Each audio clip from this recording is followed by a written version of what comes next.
My name is Anna, 32 years old, living in a peaceful small town in Oregon. That day, soft sunlight streamed through the window, wrapping my room in a warm glow. I stood in front of the mirror, my hand gently resting on my belly. 7 months of pregnancy had rounded my figure, but today I felt strangely radiant.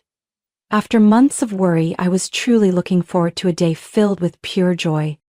My little house was filled with pink and yellow, balloons, ribbons, tablecloths with daisy prints. Everything was prepared by me and my younger sister, Brooke. Brooke is 4 years younger than me, full of energy, and always makes me laugh with her jokes. "If you weren't an expectant mom today, you'd definitely be crowned the beauty queen," Brooke said as she adjusted the bow in my hair, winking playfully. I laughed, feeling a wave of relief. "Stop flattering me, go check the dessert table before someone sneaks a treat before the party starts," I said, teasing but deeply grateful for her presence. Brooke pretended to be serious, nodded, and said, "Your Majesty has spoken, your loyal subject obeys." Then she dashed to the living room, leaving me alone in the sweet silence. I gazed around the room, the place where loved ones would soon gather to share in my joy. Every corner was carefully decorated. One had a gift table with small boxes tied with yellow ribbons. Another held the food table with pale pink cupcakes, milk bottle-shaped cookies, and a 3-tiered cake I had ordered a month in advance. The air felt cozy, and for the first time in weeks I let myself hope. Today would be filled with laughter. My mother Jane was the first to arrive. She carried a basket of food and busied herself setting it out, as if afraid there wouldn't be enough for everyone. She placed a hand on my shoulder, her eyes full of love. "Anna, you look like a painting," she said, hugging me tightly. I took a deep breath, taking in her familiar lavender scent that had comforted me since childhood. I softly replied, "I hope everything is as beautiful as this today, Mom." The guests started arriving in greater numbers. College friends, former co-workers, close neighbors, and cousins I hadn't seen in ages. Laughter and chatter filled the room, drowning out the soft background music I had chosen. I looked around, trying to take in every smiling face. My heart felt light. Worries melted away in that moment. Brooke came to my side and whispered, "Are you ready? Your in-laws just pulled up outside." Her words made my chest feel heavy for a moment. I nodded, keeping a smile on my face. "I'm fine," I said, though I wasn't sure if I truly was. I reminded myself, today is for the baby. Let our smiles shine. And I gently pressed my hand against my belly, silently promising my little one, "Sweetheart, I will protect you with all I have." I was adjusting a ribbon on the table when the doorbell rang, snapping me back to reality. Brooke looked at me, gave a small nod, and went to open the door. A chilly early spring breeze swept in, along with the figures I had hoped to avoid today. My mother-in-law, Deborah, and my father-in-law, Mark. Deborah, as always, stood straight, her face wearing the perfect, polite smile.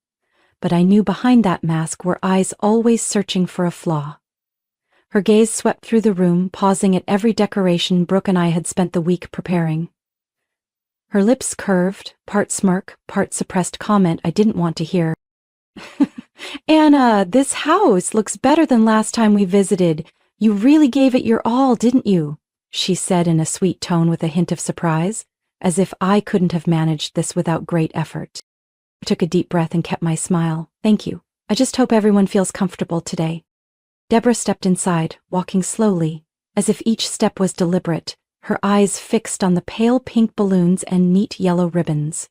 She stopped at the food table, tilting her head. "Oh, chocolate cake.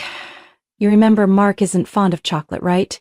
she asked, glancing at me to gauge my reaction. "Yes, it's a small gathering today, so I chose a variety. I hope everyone finds something they like," I replied, keeping my tone light. Mark followed, his face wearing a smile outsiders might see as kind and friendly. He hugged me, his arm resting lightly on my back, but held a little too long. His eyes settled on my belly with a focus that made me uncomfortable. I stepped back slightly, trying to mask my unease with a faint smile. "Anna, you look well. Evan must be taking great care of you," Mark asked in his usual tone, though his eyes said something else. "Yes, I'm fine, thank you," I said, eager to end the awkward exchange. Deborah glanced around again, this time pausing at the guests, chatting by the gift table. Such a crowd. I hope you have the stamina for the whole party, Anna. Pregnant women can be so sensitive. She smiled softly, but her words felt like a dagger. I clenched my hands, keeping my expression calm. I'll be mindful. Thank you for your concern. My mother, standing at a distance, watched me with worry but didn't come closer. She knew I wanted to handle this myself, at least for now. Brooke glanced at me from the gift table, her face showing both concern and frustration. I shook my head slightly, signaling her not to make a scene. Mark found a seat in the corner, far from the center of the party. The water glass in his hand was nearly full, but even sitting quietly, I could feel his gaze flick toward me now and then, not caring but calculating. I turned away, seeking a friendly face in the crowd to anchor myself, to chase away the chill creeping into my heart. Deborah seized every chance to lean in and whisper to Evan. I saw him nod, his face briefly uneasy. When our eyes met, he turned away, as if battling with himself. The room no longer felt as lively. Laughter and chatter softened as if everyone sensed the tension creeping in.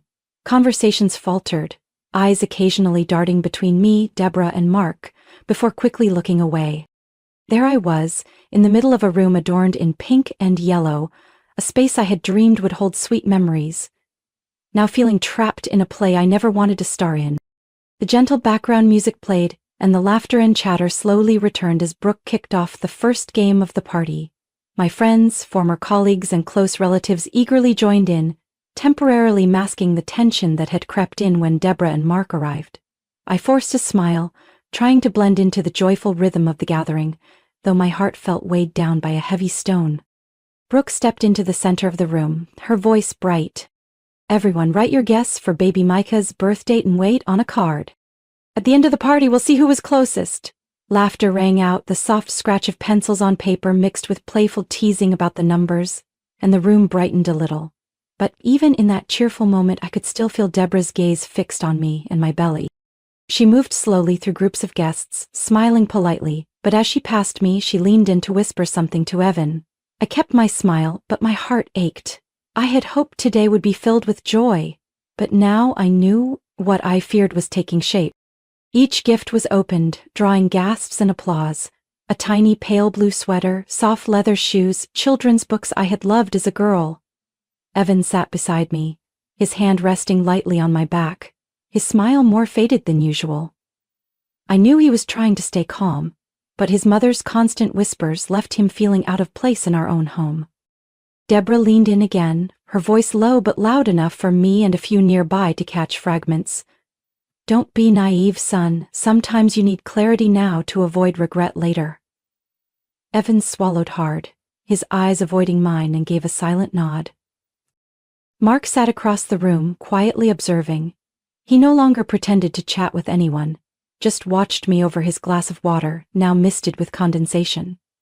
His gaze, whether scrutinizing or something else, made my skin crawl. I turned away, focusing on the kind words of friends, on the next carefully wrapped gift. Sensing the mood, Brooke tried to lighten things with another game, guess the baby's name. Laughter rose again as people wrote down silly names just to make me smile. But I clearly saw Deborah move closer to Evan, this time whispering something that made his face go pale for an instant. My chest tightened. The unease, the vigilance I had tried to push aside was now undeniable.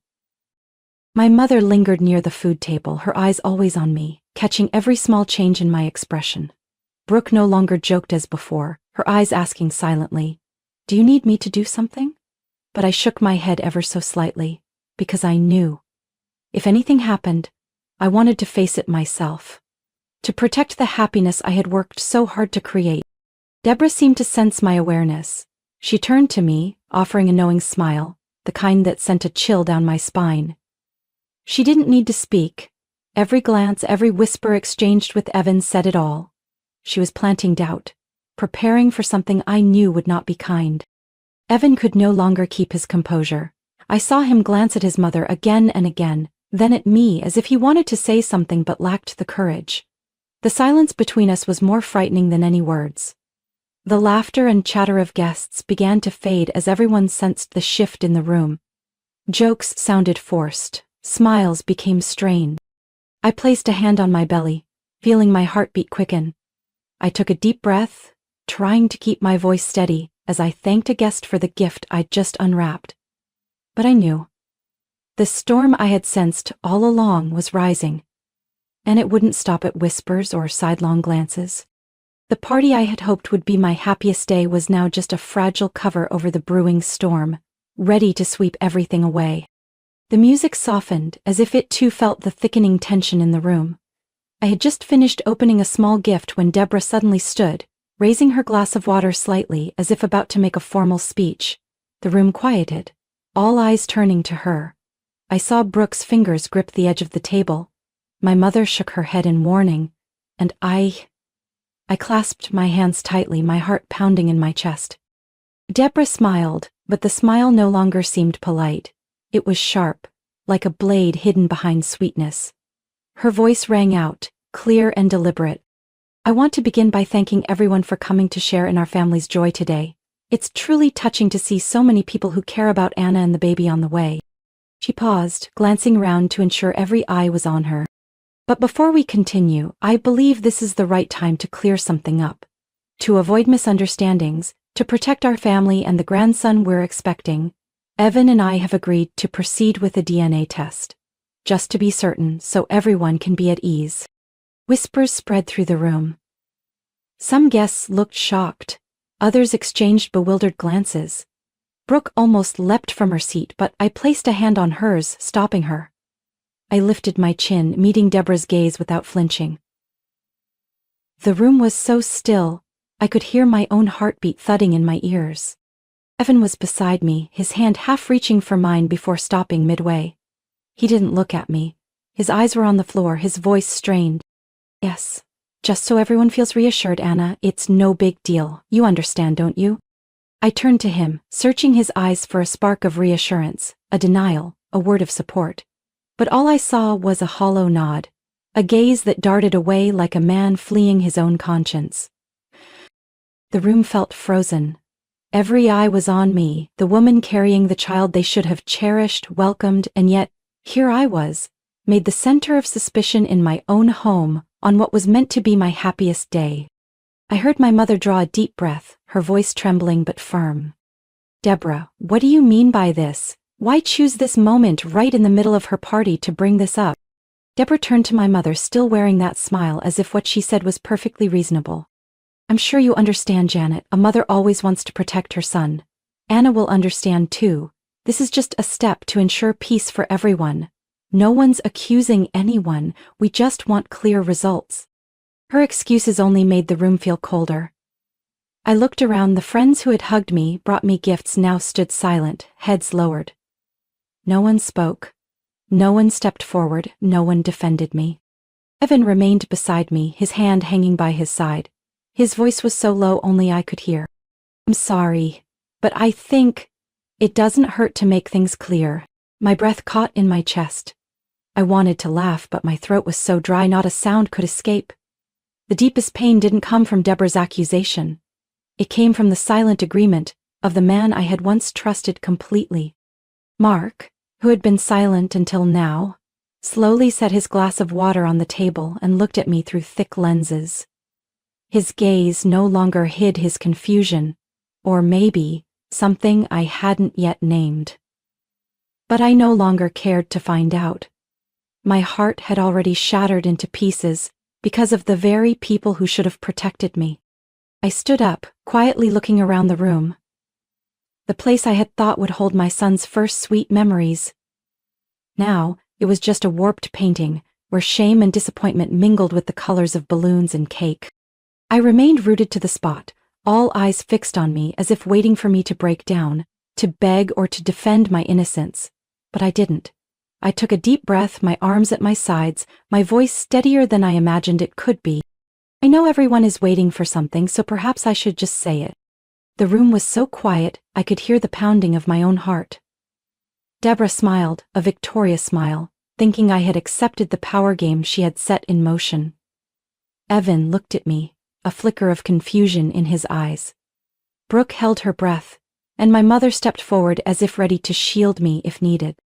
I opened my purse and took out a white envelope. My hand didn't tremble, it was just cold. "I've already done the DNA test," I said, my voice clear, each word cutting through the thick air. Deborah froze, the smile on her lips vanishing like a flame snuffed out by a cold wind. "What did you say?" she asked, her voice higher than usual. I looked directly at her, at Evan, and then around the room at every face. I had the DNA test done earlier. Not because I doubted myself, but because I was exhausted by the whispers, the accusing eyes I had to endure. Evan stepped back half a pace, his voice shaky. When did you do it?" I didn't answer right away. I looked straight at Mark, my father-in-law, who had been silent, his gaze averted since I pulled out the envelope. Then I spoke, each word slicing through the masks in the room. And that result wasn't to confirm with Evan, it was with Mark. The room felt sucked of all air. A terrible silence engulfed everyone. The whispers stopped, the murmurs vanished. Guests stared at each other in shock. Deborah's face drained of color, her mouth opened as if to speak, but no words came out. Evan stood frozen, his eyes wide as he looked at me and then at his father, as if he couldn't believe what he had just heard.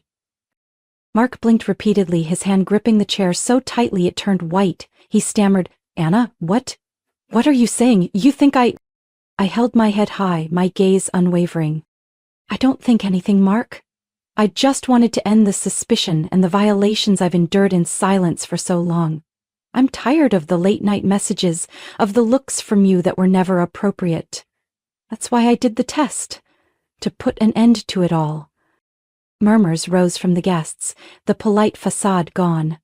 Deborah turned fully to Mark, her eyes burning with fury. "What did you do?" she nearly screamed, her voice choked with rage and humiliation.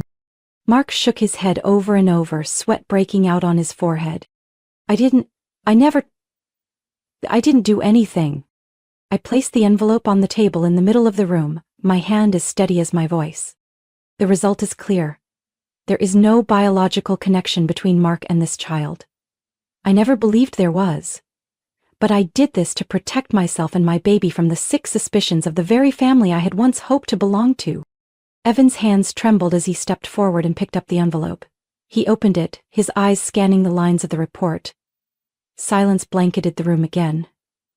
Then he whispered, his voice nearly breaking, "No connection, absolutely none." Deborah stepped back, her face red with a mix of shame and fury. She pointed at me but couldn't form the words. The strength in her voice had evaporated. Brooke stepped beside me, a silent declaration that I was not alone. Mark stared at the floor, unable to meet his wife's or anyone's gaze. He shot up from his seat and hurried to the door, leaving behind a room shaken by the truth just revealed.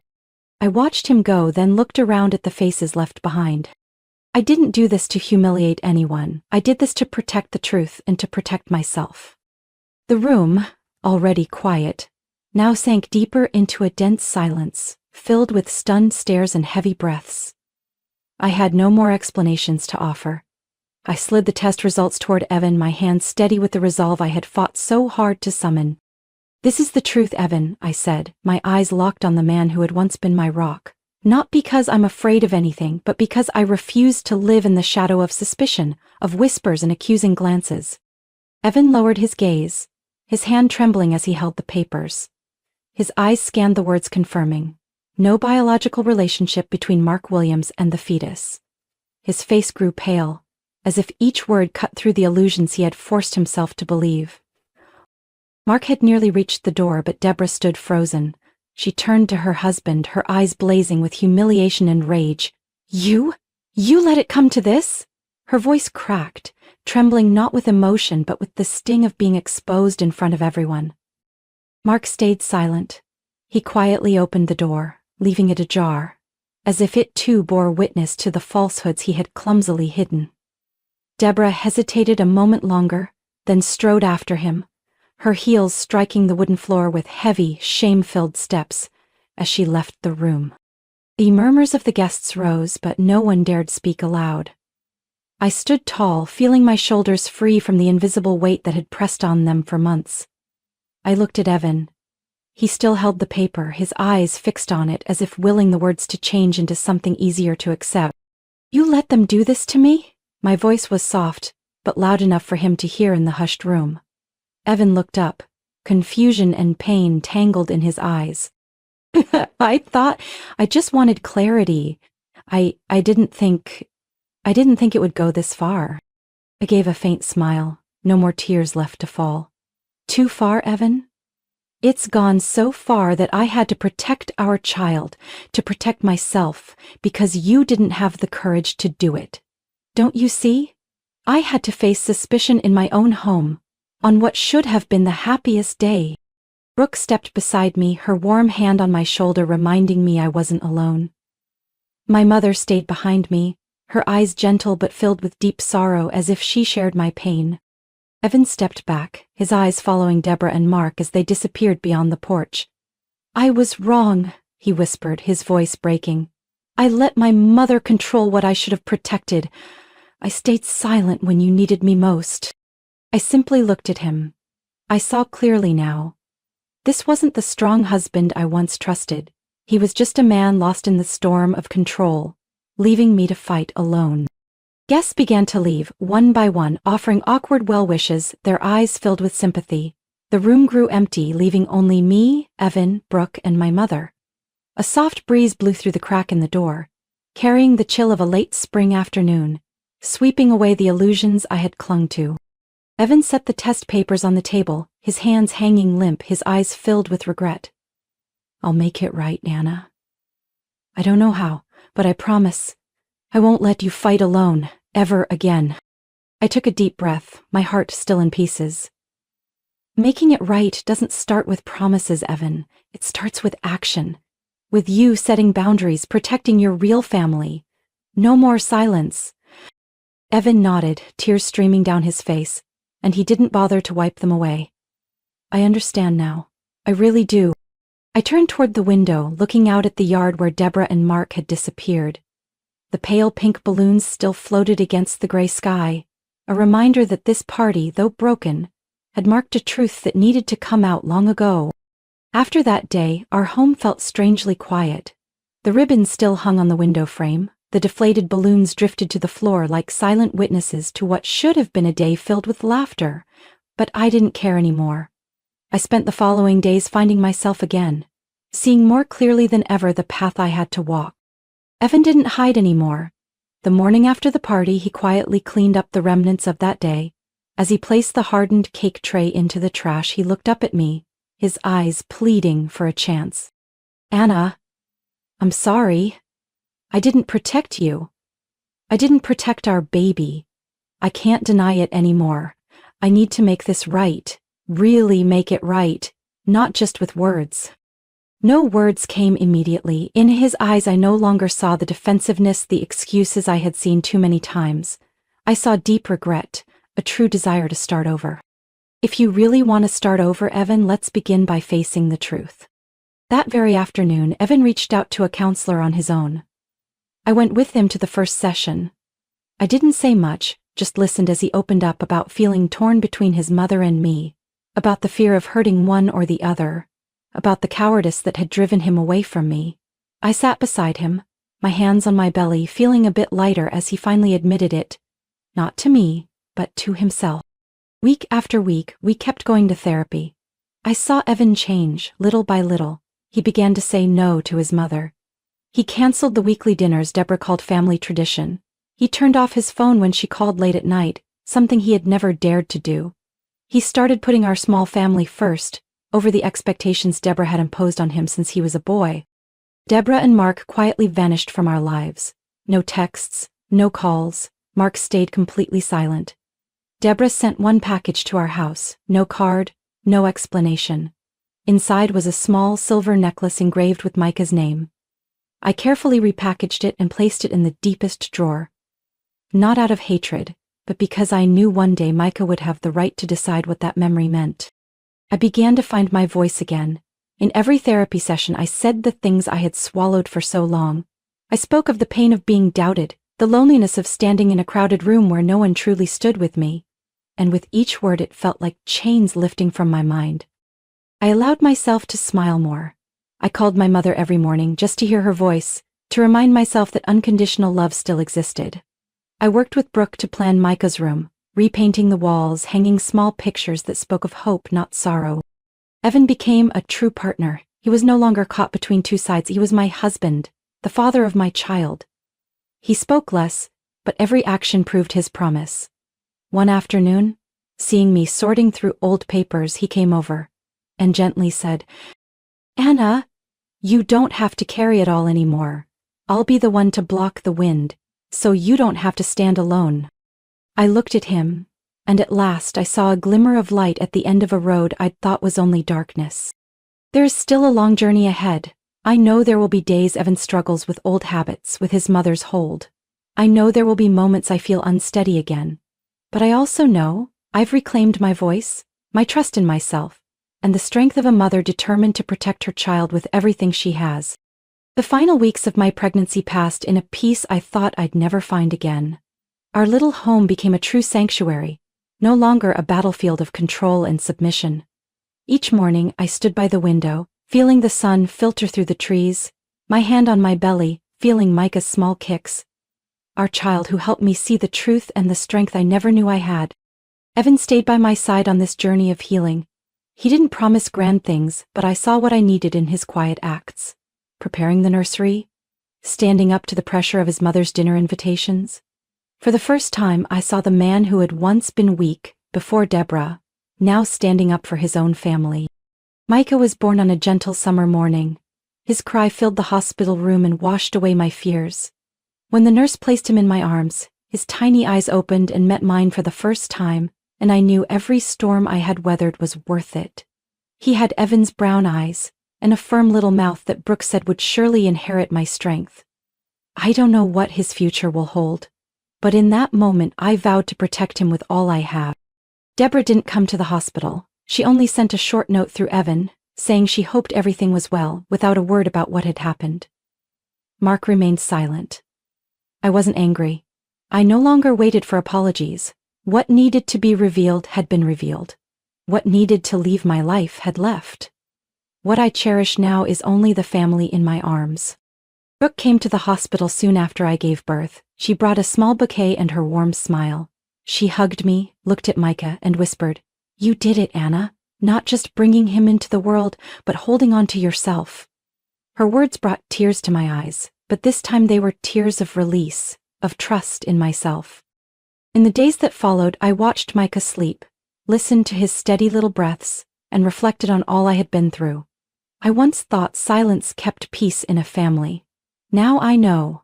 Silence in the face of control and doubt only feeds the darkness. The truth is never something to fear. The greatest fear is refusing to face it, letting it make us small before those who shout louder. I don't share my story to expose anyone or to gloat over someone's downfall. I share it, the story of a wife, a mother once doubted, overlooked, standing alone in a room full of people.